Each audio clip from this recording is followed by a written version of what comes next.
Comentemos agora Mateus capítulo 3, versículo 16.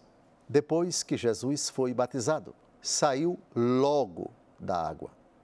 Eis que os céus se abriram e viu descer sobre ele, em forma de pomba, o Espírito de Deus. O contexto desse versículo, como nós sabemos, já há vários programas, Mateus 3, de 13 a 17, é a narrativa do batismo de Jesus. E esse versículo é central. O batismo de Nosso Senhor é aqui descrito explicitamente. Esse versículo vai precisar de vários programas. O programa de hoje é para pontuar essa palavrinha, esse advérbio de tempo, logo. Depois que Jesus foi batizado, saiu logo da água. Ou seja, ele não ficou lá tomando banho, se esfregando, não, saiu logo. Ou seja, mergulhou, tomou pé, respirou, saiu logo. Sim, mas isso não era de se esperar? Isso tem um significado teológico, por favor. Saiu logo. Então, por favor, nos ajude a entender, Dom José.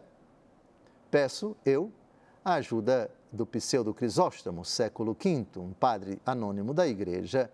Vejam que interpretação ele dá a essa palavrinha logo. Saiu logo da água. A ação de Cristo pertence ao mistério de todos aqueles que, depois, haveriam de ser batizados. Por isso disse logo, e não somente saiu, porque todos os que deveriam batizar-se dignamente em Cristo, imediatamente saem da água, isto é, marcham em direção às virtudes e são elevados à dignidade celestial. Os que, sendo carnais, entraram na água e eram filhos do pecador Adão, em seguida saem espirituais e convertidos em filhos de Deus. Se alguns, por culpa própria, não saem santificados do batismo, em que isso prejudica o próprio batismo?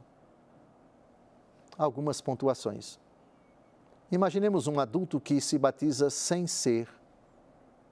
estar arrependido. Pergunta se o batismo é válido? A não ser que ele não tenha querido ser batizado como a igreja batiza, a não ser que ele não tenha querido receber o que a igreja concede. Ele foi validamente batizado, só que os frutos do batismo não vivem nele. Somente um dia, quando ele se converter, a graça do batismo revive. Essa doutrina, na teologia da igreja, ela é muito antiga, não é doutrina de fé, mas é uma doutrina comum, a revivescência da graça do batismo para quem o recebeu sem estar sinceramente arrependido. Então, de que adianta? Se o principal efeito do batismo é a vida nova, é o perdão dos pecados, se você não está arrependido, a graça do batismo, pelo menos a graça do perdão dos pecados, não se manifesta porque você ainda está no pecado. Mas voltemos aqui a outra questão. Logo saiu. Isto é, o que a graça produz, a graça do perdão dos pecados, da vida nova, da pertença à igreja, da herança do reino dos céus, ela é imediata. Ela não vai acontecer depois, já acontece no momento, a teologia vai chamar isso, o sacramento tem uma eficácia própria, age ex opere operato, ou seja, em função daquilo que é operado, a graça de Deus opera. Mais ou menos assim. Em todo caso, sai imediatamente. Recebeu a graça de Cristo, imediatamente pratique as virtudes. Imediatamente seja inserido você na vida nova que é Cristo Jesus, vivendo na santidade que é o que Ele deseja para a sua vida.